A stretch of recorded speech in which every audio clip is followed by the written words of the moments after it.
Açılır sonsuz kere yoluna güllerim, koparıp atsan da solmaz gönlüm nafile. Yok olur soğuk tenime, susarır tenim, üşüdüm yorgan misali senin üstüme. Geceler boyu sevişmelerimiz bitmesin, gölgesi düşsün saçlarıma aşk ateşini.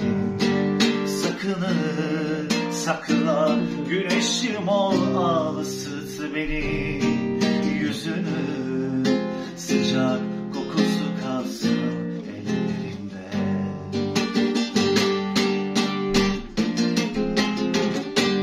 Kalbim duraksız haykırışlarla, ne yapsam ayrılamam senden asla. Hafife alma, aşk vurur insana, bu kadar kolay sanma delikanlı.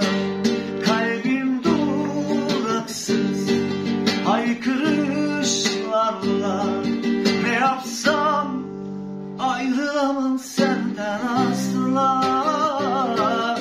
Hafife alma, aşk vurur insana, bu kadar kolay sanma delikanlı. Kalbim duraksız haykırışlarla, ne yapsam ayrılamam senden asla.